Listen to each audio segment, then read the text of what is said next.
Welcome to Diabetes Day by Day, the American Diabetes Association's official podcast. It is that time of year again, the holidays. Whether you celebrate Christmas, Hanukkah, Diwali, Kwanzaa, or one of the other holidays that for all of us represent a time of celebration, that time of celebration occurs during the time of the winter solstice. The winter solstice, remember, is the shortest day and, of course, the longest night of the year. Our holidays can brighten what can otherwise be a challenging time of year. But those challenges still remain and sometimes can even be heightened by certain aspects of the holidays. Today, we're going to talk about strategies for meeting some of those challenges.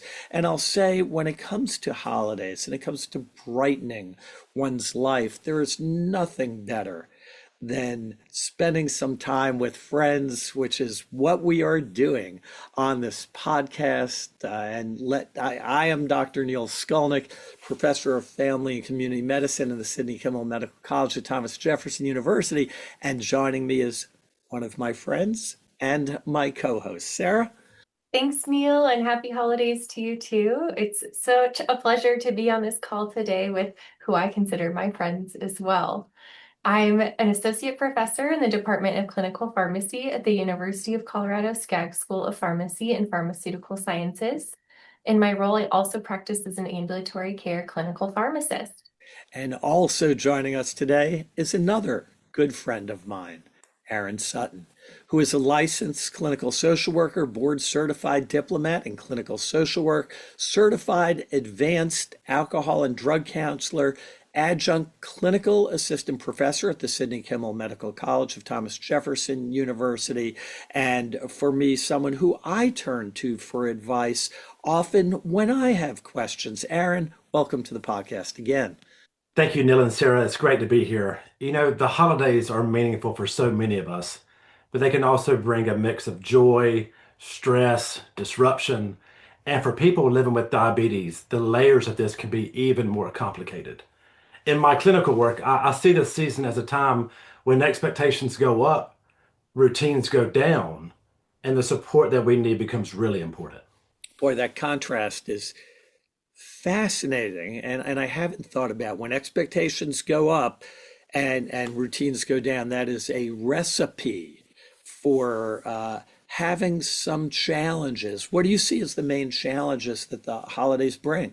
There's so many challenges, Neil. I think that probably the one we think about the most, really for a lot of us, and especially those with diabetes, the food pressure and the emotional dynamics that surround them. The holidays center around food, often food that aren't part of our usual diabetes management plan. And people feel pressure around this food, pressure to be polite, to eat, to participate, and to not draw attention to themselves, which oftentimes creates a loss of routine. And routines, as I was saying earlier, routines, they're a key part of diabetes self-management. The holidays, they disrupt meal timing, movement, sleep, really everything. And we know that as we're trying to manage diabetes and our self-care, that loss of routine is always so challenging. And then it often challenges our internal rules and guilt that may go along with that. Many people enter the holidays with rigid rules, such as, I can't have this, or if I slip once, I failed. And those rules can create guilt and shame and a sense of being out of control.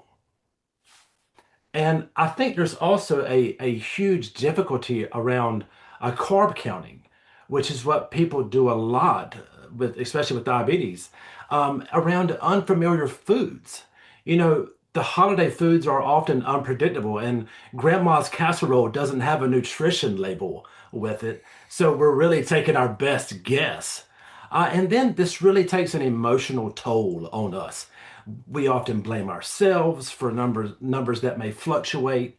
We, we look at how this is impacting us. And again, I've talked a lot on this podcast about cycles and how we can get into a cycle. So if it disrupts us and it breaks the familiarity we have with things, then it really becomes an emotional toll. And then, of course, we have the dreaded diabetes police, right? So we have well-intended relatives, right? People who offer often unsolicited advice. Things such as, are you sure you should eat that? And they can trigger things such as frustration, shame, anxiety. So overall, this is a perfect storm. There's lots of tempting foods, lots of pressure, disrupted routines, and sometimes unwanted commentary. I Yeah, think all of that just makes it feel harder. yeah, it is. Even hearing that, because it's very clear that the holiday time is a time of challenges, but even hearing why it is, I think takes away some of the guilt and anxiety around it. Sarah, any thoughts? There's a lot to unpack around the holiday seasons for sure. One of the things that stood out to me that you said, Aaron, was around those self-imposed food rules. And then if you do or don't achieve meeting the goals of those rules and the shame cycle that might come with that, the emotional toll. Can you speak a little bit more about how someone might consider ways to have more self-compassion through these challenging times where there are these cycle disruptions and you might have the best intentions and eat something you didn't know had as many carbs in it, or maybe you didn't count the carbs quite right. You gave too much or too little insulin to make up for that and end up in this spiral around that. You know, a statement I use often, Sarah, is compassion beats perfection. Right. I love that. I love that saying. One meal or one dessert, it doesn't define your diabetes, right? Just as diabetes doesn't define you as a person. And oftentimes, self-kindness actually improves long-term behavioral change. So, that makes sense, right? The kinder we are to ourselves, the more apt we are to do things that are going to be more beneficial for us. So, I think that's one of the biggest challenges is that perfection. And again, compassion beats perfection. That's an impactful phrase. I'm going to stick that in my back pocket and use it for other things too. But I really love that mindset and thinking about there are going to be times where things don't go as planned, routines are off. Maybe while you're traveling, you were hoping to get more exercise in or keep your routine and you're just not able to. And I think it is a time where having that compassion for yourself and for others around you, if you're a caregiver who's listening today, to think about how you can find the balance. Neil, what are your thoughts? It's interesting. One of the things that struck me, Aaron, that when you mentioned about food and guilt over food, I think of a phrase from one of Robert Frost's poems, and he uses this term, good fences make good neighbors, and it's about boundaries. And boundaries are hard to construct when it's with people that you care about, that you love, and often that you don't see that often. The relationship isn't the relationships you have today. It's one that you might have developed at with your younger self. And there's such a connection between giving of food and love that often we feel like if we don't eat that big meal, if we don't eat grandma's casserole, it's rejecting her. And it strikes me that it isn't. It is saying I don't really want to have the food. And are there ways, is it okay to say things like, Grandma, I love you, but for the following reasons, I'm just not going to be able to have the thing you made, or I might just take a taste because it brings back such happy memories. But by being clear in our communications, is that a strategy that can help maintain what we're trying to as well? I think that's a perfect strategy. And again, you're right, because you're not eating it doesn't mean you love grandma any less, right? The amount of love is not comparable to the amount of food that you eat. I don't think that's true. Um, I often talk about this phrase and the difference between I don't versus I can't. And I think that when we say things like I can't, it almost elicits that I want to, but I can't, right? There's a reason why. I say this often for lots of things, especially like eating, because if you tell somebody, oh, I can't have cake, oh, are you allergic to sugar? No, it's not that. It's, I don't have cake. I am making that conscious cognitive choice not to do that. And there is nothing wrong with being polite. And I love that quote by Robert Frost and the good fences, because we are setting boundaries and also we're setting expectations, right? I love talking about expectations, especially in relationships, because people already know what to expect. And when I come here, hi, this is what I'm going through right now. Here's what you can expect from me as it relates to eating. And so I think that having that conversation and hey, relationships are built on communication. And so the more we can talk about that, again, it's going to strengthen that relationship. I love the idea about communication of expectations.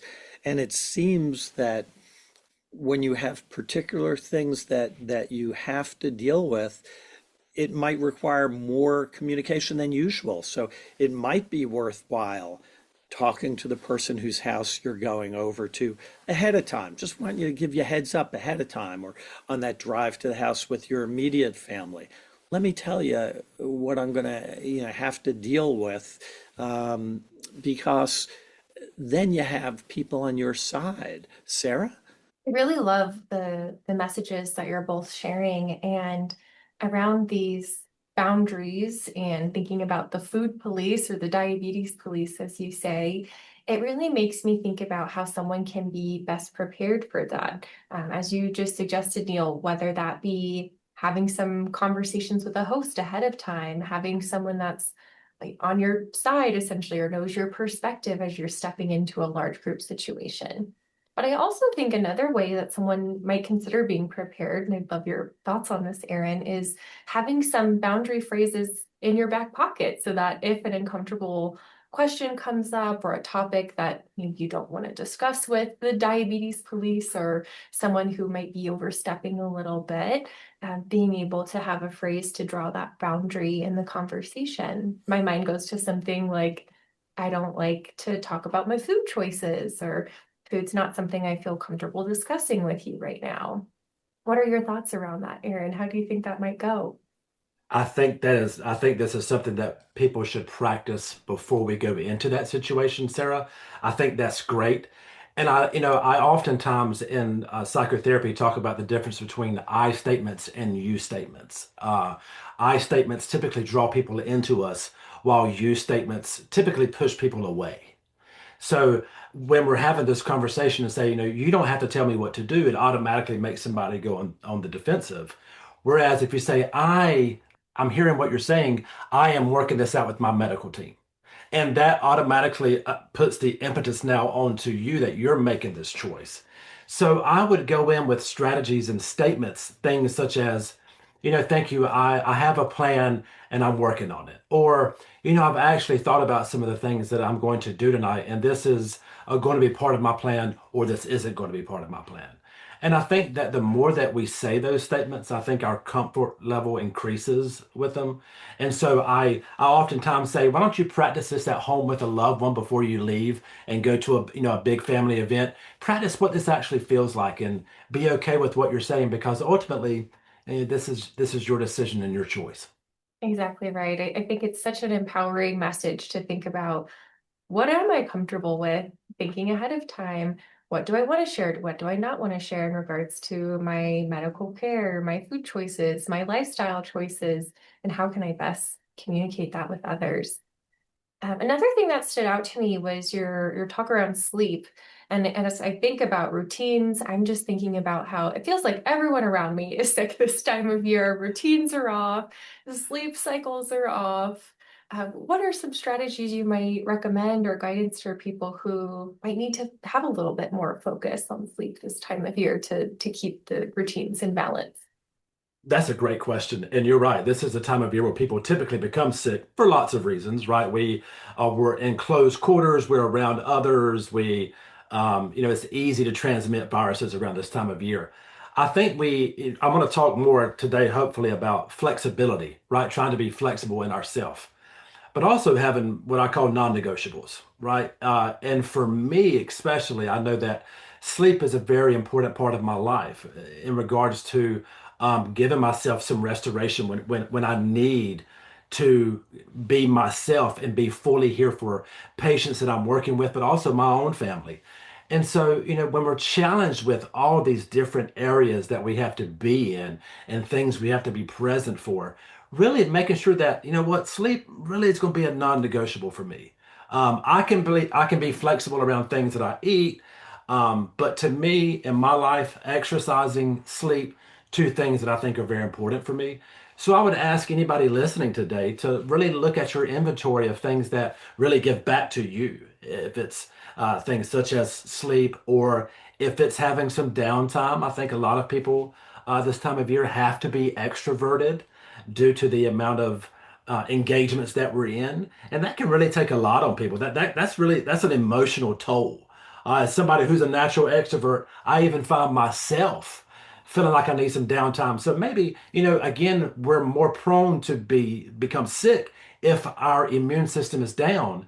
And our immune system becomes down when we have things such as stress or lack of sleep or lack of exercise, and it makes our immune system more vulnerable. So anytime that we need to have those non-negotiables, make sure they're things that we are saying, hey, this is my best self-care right now. That's essential. So thank you for sharing that. I think trying to figure out what those non-negotiables are, if it's a certain number of hours of sleep, how are you building that in? How are you communicating that? Building those elements to your schedule in, where then you can have some flexibility. I really love that idea you shared between thinking about what are your non-negotiables and where can you have a little bit more flexibility. And if sleep is one for you, which is an important element of maintaining your lifestyle and your immunity and taking care of yourself, maybe that does need to be in that non-negotiable list in a place with less flexibility. Aaron, it sounded like that was something you wanted to elaborate on a little bit more, is the flexibility versus non-negotiables. Can you share a bit more about that? Yeah, I think especially as we were talking about the pressure right now, right, is really using a middle path, right? We have to find, there is a phrase that we often talk about in cognitive therapy called all or nothing thinking, or polarized thinking, black or white thinking. And it typically happens when we see things in that black and white. It's either this or that. And typically, especially this time of year, it doesn't have to be all or nothing. I think we can have a plan. I think we can have a plan that allows for enjoyment and for us to participate and to be with others and enjoy good food and good company. But then, also having that flexibility, because we can have a plan that allows that enjoyment without feeling like we've abandoned all the goals that we've been working on. And typically when I do this with patients, I'll do what can we be flexible on, and have a downward arrow going toward, is this still working toward my goal? And typically in this algorithm, we'll say either yes or no. And if it's not, then we'll push this aside. But if we can have time with family and friends, enjoy food, and we can still meet our goals, hey, you know what? That's a win-win. And that's what we're looking for. I love that concept of embracing that middle ground or that gray area. I think when you get into that all or nothing mentality, it can be hard to adjust as things change. I'm thinking about exercise routines, for example, of if you go for, I'm either going to exercise every day or not at all, it might be hard to maintain that or meet those goals. So I really like that mindset. And I think that can be applied in so many ways. You've heard me talk a lot, Sarah, about cognitive behavioral therapy, and what we see in that is that when we have that all or nothing thinking, and then we have that emotional response from it, such as the anger or the shame or the guilt, which shame and guilt are probably two of the most emotionally charged emotions that we can have, then we oftentimes engage in a behavior that will be non-helpful towards us, and it creates this cycle. So that we insert that intervention there of having that flexibility to disengage the all or nothing thinking, which makes us feel better, makes us feel more optimistic, which hopefully will allow us to engage in behaviors because we're feeling that emotion. That's such an important mindset, thinking about day-to-day routines, all different types of emotions you might feel throughout the day, not letting one small thing take your whole day off track, being able to move past those smaller things with that mindset. Aaron, you've in the past shared an analogy with us that I think is worth repeating because all of us uh, do things at times that is different than our plans. And it's very easy to go completely off the rails. You know, I ate that cookie, that's it for today, or I didn't exercise. And I think you used the analogy of taking a trip in your car. Can you share that again? Because I think that it's very helpful. Yeah, I certainly will, Neil. And I think it's one that we can all really imagine ourselves being in, is that if we are taking a trip and we're driving, and unfortunately, we probably have all been there where something happens and one of our tires goes flat, and we have to find a place to change the tire. When that happens, we don't get out of our car and pop the other three tires to make it match the one that's flat. We get out and we change that tire and we carry on with our day. And I love that analogy because, well, for a couple of reasons. One, it has some humor to it, but also people are like, well, of course that's what we're going to do. We're not going to get out and just sabotage our entire trip. We're going to do the obvious. We're going to change the tire and we're going to continue going. And that analogy I think is very applicable here, Neil, because you're exactly right. Hey, you know what? I had a bigger meal today because we were celebrating a holiday luncheon, and I'm not going to sabotage my entire day because of that. I'm going to change the tire now, and I'm going to make sure I have a more sensible dinner that will align more with my goals. Hmm. Now, Aaron, can you talk a bit about, we'll shift gears here to what often happens with parents trying to help their children, or it can be any other loved one, but often a child is a teenager or an adult child, someone's making all sorts of suggestions, and you feel like you have to, but at the same time, we know no one likes to be told what to do. When we want to help someone we care about, what are some ways to navigate that challenging situation? I'll give a couple of responses, Neil, and I think that the first one is I'm going to give an over generalized statement about that. You know, help works best when it's rooted in curiosity rather than control. And I think that that is what we're really trying to do is we can ask things such as, how can I support you today? What can I do to support you? Instead of, don't eat that. Right. And I think, that's an overall statement. But I think for teens or even adult children, autonomy is huge. They need to feel ownership over their health. So we can say things such as perhaps trying to offer a partnership. Would it help if I, instead of giving directives? In children, I've often talked about the premise that what children hear is don't, stop, quit. They're not hearing what we want them to do, right? So we're not, so instead of saying, hey, stop jumping on the couch, say, hey, why don't you try jumping outside, right? That way we can have them engage in something else other than saying, because, they hear don't, stop, quit. They never hear what do you want them to do? And I think that's what we're talking about here is how can we partner with you to support you? How can we align together? And again, would it help if I were to do this instead of giving them directives? Support is about walking with somebody and not pushing them. So, I think if it's with teens or children or even adults, make sure that we're trying to walk with them and not guide them in where we think they should go. That is fantastic. We're getting close to the end of our podcast. I've heard so many good ideas.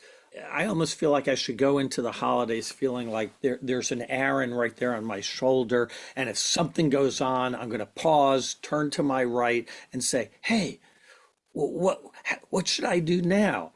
And I'm saying that partly in jest, but partly because pausing is also another behavioral strategy, right? That we sometimes find ourselves in a whirlwind of activity. And is there value in just stepping back, Aaron, and saying, wait, and recalibrating where you are at and looking at what to do next? There is a huge role for that. I often talk a lot about pausing.